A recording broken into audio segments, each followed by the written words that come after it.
These are all the things men do that make them hypocritical as fuck. When they say it's weird that girls are obsessed with Taylor Swift, but then wear another man's last name on their fucking back. Like, what are y'all, married? The fuck? Wanting to be the alpha in the relationship, but not even having the fucking balls to talk about their own feelings. Like, bro is not an alpha, bro is a client. When they want poon 24/7, but don't even know how to make a girl finish ever. That's like begging your parents for a car when you don't even have a goddamn license. When they constantly complain that no girl wants anything serious with them, yet they have a goddamn whole roster. Like, bro isn't a meal, he's a whole buffet, and I'm on a goddamn fucking diet. When they're addicted to adult entertainment but still fucking terrible in the bedroom, you're like me in school. You're telling me you watch like 2 hours of something every single day and you're not learning shit? Bro isn't studying, bro's failing the fucking class. Quick disclaimer to say none of these apply to my boyfriend because my boyfriend is quite literally written by a woman. Thankfully.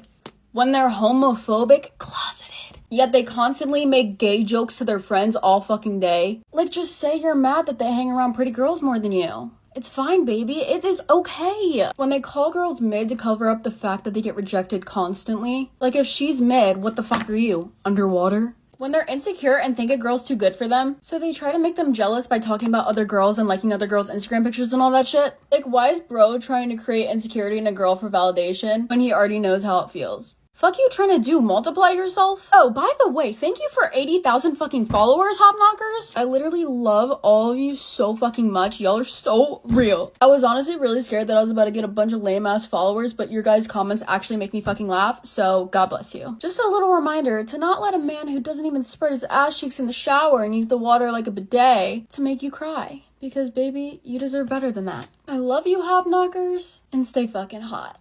Bye! Get ready with me while I tell you about my stalker. So 5 years ago, I worked in a grocery store. It was like a little market, and I worked in the bakery. And there was this guy that would always come in and like stare at me. And then it started with pretty normal stalker stuff. He started leaving flowers, and not like flowers from like a flower market, like dandelions from outside, or like just random things that he found outside.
Guys, get ready with me while I tell you probably one of the scariest experiences of my life. So me and my 3 other friends really wanted to go on a trip together, and I was like, let's just go to my river condo. Okay, so we planned it all out, and we finally found a time that worked for all of us. So keep in mind, at my river condo, there's no internet. So we got there and we were having such a good time until we got in this huge argument. Basically, the argument was about how my friends were apparently leaving me out, I guess. I don't really know. Looking back at it, I was being pretty dramatic, and I don't know why I was upset over it. Anyways, so I thought a good way to cool down a little bit and just to work it all out was just to go canoeing, and I thought that would maybe make us like less angry. I guess like something to take our minds off of the whole argument thing.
Acompáñame a maquillarme mientras les cuento la historia de cómo me robaron y hablé con mis ladrones. Como muchos de ustedes saben, yo soy actriz. Y hace aproximadamente como un mes estaba grabando una novela. Al protagonista y a mí nos dio por no almorzar en la producción, sino ir a un restaurante y almorzar por fuera. Entonces nos fuimos al corral del Parkway. Y era relativamente temprano, pues o sea, eran como las 5 de la tarde. Es decir, todavía había sol. Nosotros terminamos de almorzar y nos fuimos. Y sin mentirles, como a una cuadra del set, se acercaron 3 hombres. Yo la verdad no estaba entendiendo absolutamente nada. Como que empezaron a decir como relajados, relajados, relajados. Y yo como que no entendía nada, era como... relajada estoy, pero ¿qué quieres?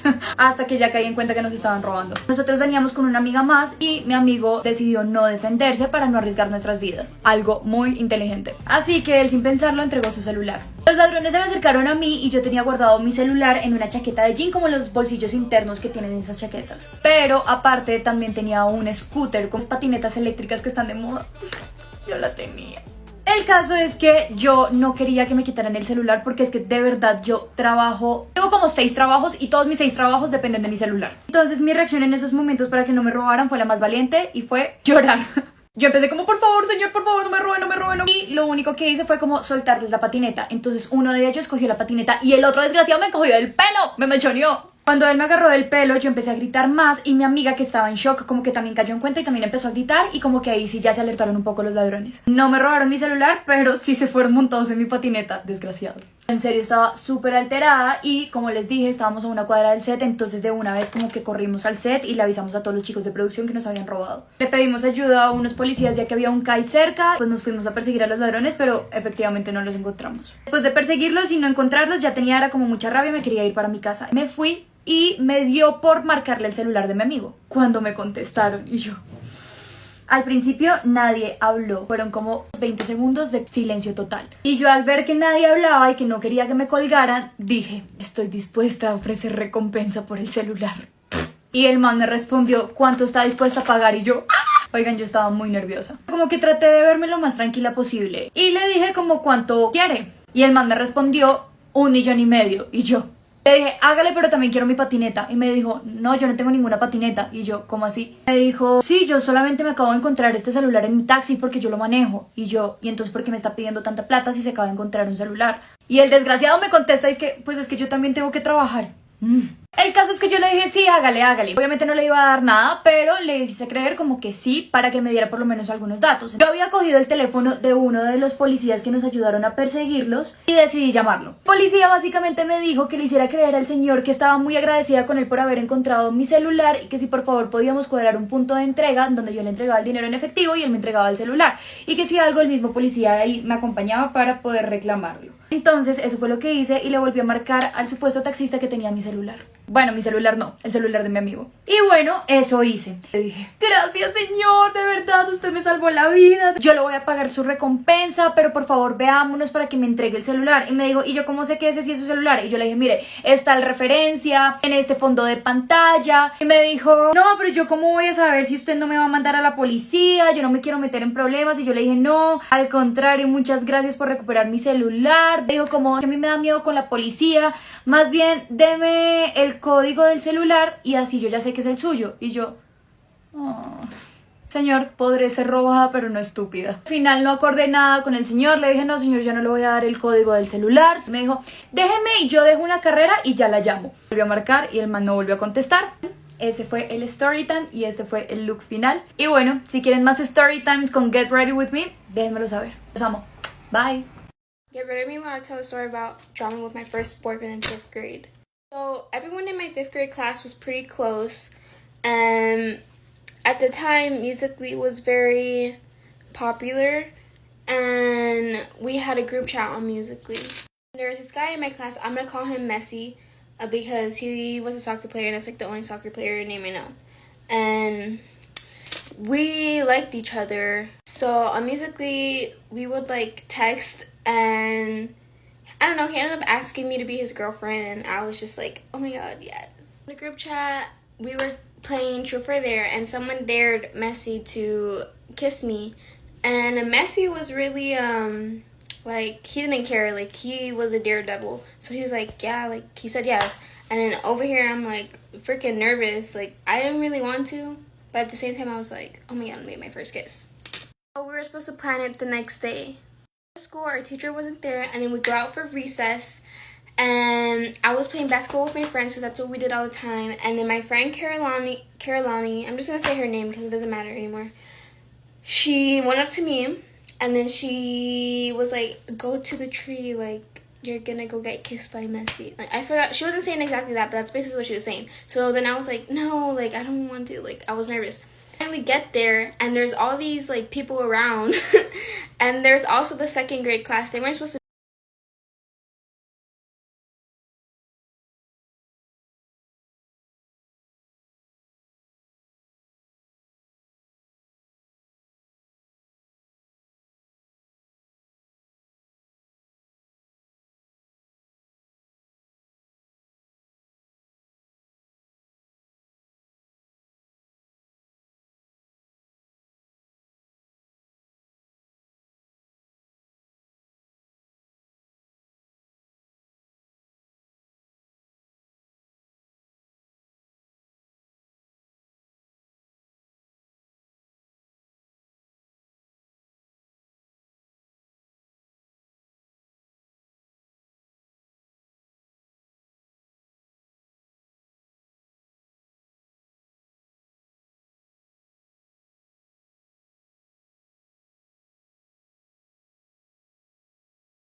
Story time about how my husband died and his best friend won't leave me alone. Disclaimer, this is not my story time, send me on Instagram. My husband and I were married for almost a decade. During that time, we had 2 kids. And of course, his passing was completely devastating to our families. And 2 weeks after my husband died, I was still grieving. But his best friend started coming around our house a lot. First, he was very emotional. Him and my husband were best friends for about 7 years. They saw each other almost every day. Not only did they work together, but they also would go to the gym together and pretty much hang out all the time. So I know this guy really, really well. When my husband would invite him over, I never got the feeling that he liked me. I mean, sure, sometimes I caught him staring at me, but I'm beautiful, so I understand. So after my husband passed, he started coming over as in, I want to take care of you, and we would just kind of cry together. I took this as his way of trying to help my husband, you know, so I just thought he was being really sweet. But exactly 1 month after my husband passed away, he started asking me weird questions. Number 1, do you want to start dating again? Number 2, don't you feel lonely at night? Number 3, you're still so young and beautiful. You need to give yourself a chance with someone else. Mind you, I'm still grieving. To these questions, I would usually say no. Obviously, I mean,